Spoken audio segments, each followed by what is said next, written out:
In its primary meaning, the Hebrew word mitzvah refers to precepts and commandments, as commanded by God. It is used in Rabbinical Judaism to refer to 613 commandments given in the Torah at biblical Mount Sinai and the 7 rabbinic commandments, instituted later for a total of 620. The 613 commandments divided into 2 categories: 365 negative commandments and 248 positive commandments. According to the Talmud, all moral laws are, or are derived from, divine commandments. In its secondary meaning, Hebrew mitzvah, as with English commandment, refers to a moral deed performed as a religious duty. As such, the term mitzvah has also come to express an act of human kindness. The tertiary meaning of mitzvah also refers to the fulfillment of a mitzvah. The opinions of the Talmudic rabbis are divided between those who seek the purpose of the mitzvot and those who do not question them. The latter argue that if the reason for each mitzvah could be determined, people might try to achieve what they see as the purpose of the mitzvah, without actually performing the mitzvah itself, which would become self-defeating.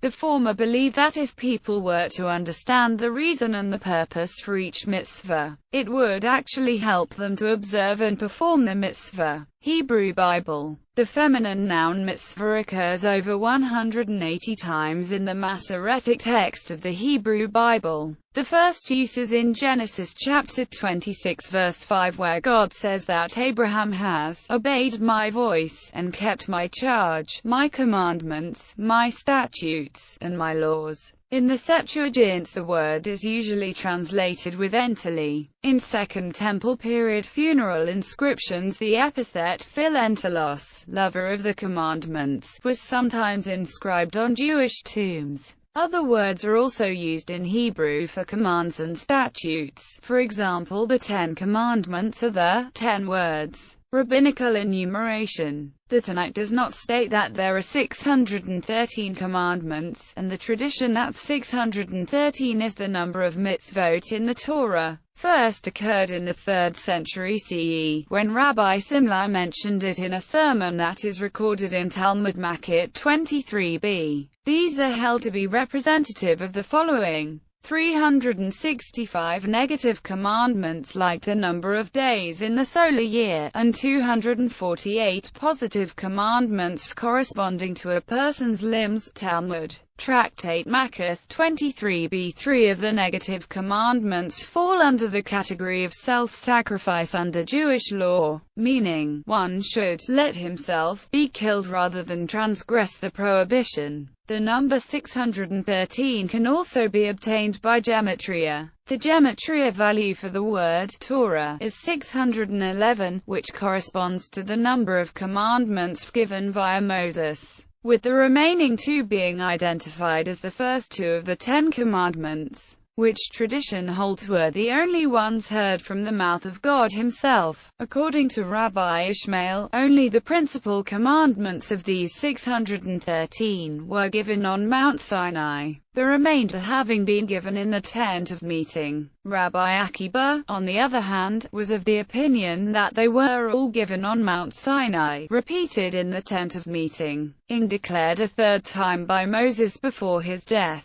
According to the Midrash, all divine commandments were given on Mount Sinai, and no prophet could add any new ones. In rabbinic literature there are a number of works, mainly by the Rishonim, that were composed to determine which commandments belong in this enumeration. Maimonides' Sefer HaMitzvot, on which there is a critical commentary by Nachmanides. Sefer HaChinuch, attributed to Rabbi Aaron HaLevi of Barcelona. Sefer HaMitzvot HaGadol by Rabbi Moses ben Jacob of Kusi. Sefer HaMitzvot HaKatan by Rabbi Isaac ben Joseph of Corbeil. Sefer Yerim by Rabbi Eliezer of Metz. Sefer Mitzvot Hashem by Rabbi Baruch ben Tsher of Sokol. Sefer HaMitzvot by Rabbi Yisrael Meir-Kagan. This work only deals with the commandments that are applicable at the present time. Rabbinical mitzvot. The biblical mitzvot are referred to in the Talmud as mitzvot d'oraita, translated as commandments of the law. In contradistinction to this are rabbinical commandments, referred to as mitzvot rabbanan. Mitzvot rabbanan are a type of takanah. Among the more important mitzvot rabbanan are to recite a blessing for each enjoyment,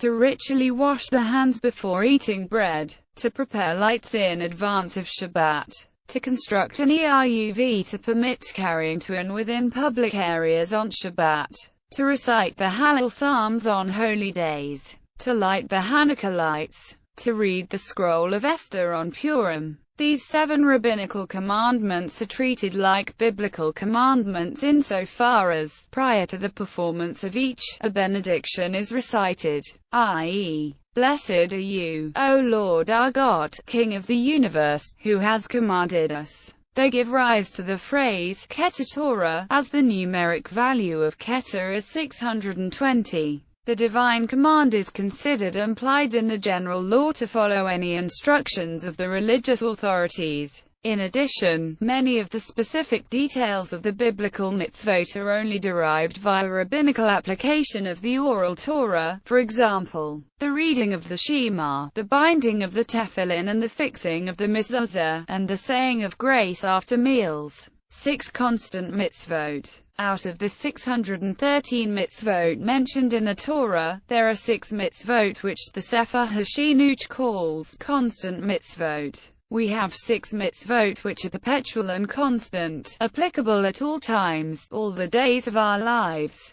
To believe in God, and that He created all things. Not to believe in anything else other than God. To believe in God's oneness. To fear God. To love God. Not to pursue the passions of your heart and stray after your eyes. Academic treatment. In modern biblical scholarship, 6 different law codes are considered to compose the body of the Torah's text. The 10 Commandments. The Covenant Code follows, and provides more detailed laws. The Ritual Decalogue, roughly summarizing the Covenant Code, is presented after a brief narrative describing the design for the Ark of the Covenant and Tabernacle. The Priestly Code, containing extensive laws concerning rituals and more general situations, is given from above the mercy seat in the Tabernacle. Once the Ark and Tabernacle have been completed, this code is extended further when events occur not quite covered by the law, causing Moses to ask Yahweh for greater clarification. The Holiness Code is contained within the Priestly Code, close to the end, but is a distinct subsection placing particular emphasis on things which are holy, and which should be done to honor the holy. It also contains the warnings from Yahweh about what will occur if the laws are not followed, as well as promises for the event that the laws are followed. The Deuteronomic Code is remembered by Moses, in his last speeches before death, both covering the ground of prior codes, but also further laws not recorded earlier, which Moses has, by this point, remembered. In biblical criticism, not accepted throughout the Jewish world, these codes are studied separately, particularly concerning the features unique, or first appearing, in each. Many of the mitzvot enumerated as being from one or other of these codes are also present in others, sometimes phrased in a different manner, or with additional clauses. Also, themes, such as idolatry, sexual behavior, ritual cleanliness, and offerings of sacrifice, are shared among all 6 codes, and thus, in more religiously motivated theological studies, it is often the case that the mitzvot are organized by theme, rather than the location in which they are found within the Bible. Mitzvot and Jewish law. In rabbinic thought, God's will is the source of, and authority for, every moral and religious duty. In this way, the mitzvot thus constitute the divinely instituted rules of conduct. In rabbinic thought, the commandments are usually divided into 2 major groups: positive commandments, mitzvot aser, and negative commandments, mitzvot lo ta'aseh. The system describing the practical application of the commandments is known as halakha, loosely Jewish law. The halakha is the development of the mitzvot as contained in the written law, via discussion and debate in the oral law, as recorded in the rabbinic literature of the classical era, especially the Mishnah and the Talmud. The halakha dictates and influences a wide variety of behavior of traditionalist Jews. Many of these laws concern only special classes of people, such as kings or Kohanim, Levites, or Nazarites, or are conditioned by local or temporary circumstances of the Jewish nation, as, for instance, the agricultural, sacrificial, and Levitical laws.